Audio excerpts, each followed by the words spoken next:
Approximately 1 in 6 adolescents reported having suicidal thoughts in 2017, according to the Center for Disease Control and Prevention. They say this makes schools a unique place to identify and respond to youth suicide risk. More teenagers and young adults die from suicide than cancer, heart disease, AIDS, birth defects, stroke, pneumonia, influenza, and chronic lung disease combined.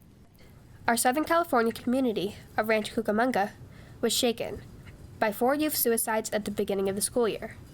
In distress, many, especially students, searched for a way to prevent such tragedies from happening again.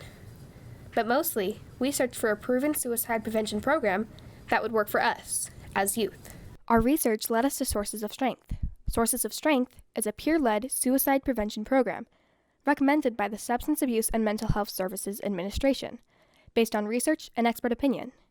Catherine Osmer is an adult advisor for Sources of Strength at Benicia High School in Northern California. There are 8 different sources of strength, and sources of strength essentially refers to aspects of our lives that give us strength, that don't relate necessarily to the negative, except for the fact that when you have a negative impact in your life, at least one or more of these sources of strength should be able to help you come out of it. The idea is to then be able to connect students with each other, to support each other, and then if a situation seems more intense, to then connect them with the adults on campus. Benicia School District started the program after a student died by suicide in 2015, affecting the lives of many teachers and students on campus.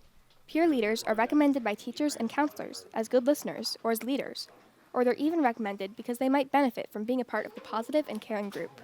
Peer leader Max Burgess-Shannon says students prefer to talk to other students instead of adults. Psychologists can give better advice than I can, that I could give at my age, but it's better that I have just a sort of an understanding what they're going through, I guess. That I am in the same school as them, I see them multiple times every day. Psychiatrists and psychologists see them once in their office. They don't see them in like an environment where stuff actually happens. Psychologists and therapists are great later on, but just go to a friend. Friends are better at the start. There are about 100 students trained each year from many parts of campus with many interests. As a group, they promote positive mental health messages and the Sources of Strength components in campus-wide activities. As individuals, they mix into the student body to care about and support their classmates.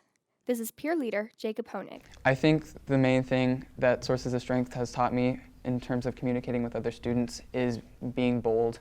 There are a lot of things that are hard to talk about, like the elephant in the room. You want to try your hardest to surpass that when you're talking with someone who's going through a lot. I lost a loved one, and I struggled with it for a long time, mostly later in my life. And I didn't feel like I could talk to my family. But I started to realize, I started coming out of my shell and realized I could talk to my friends. Originally, Sources of Strength at its core is a suicide prevention group, but it also helps people deal with the more day-to-day so it doesn't build up and pile up and become overwhelming. Benicia High School counselor Megan Gunther is an adult advisor for the program. She says we shouldn't shy away from discussing mental health issues. It's here and it's real, and the more we talk about it, the more it makes it okay for students to talk about it and to say, you know what, I'm having these feelings, or I'm having these thoughts, or even something as simple as something just feels wrong right now.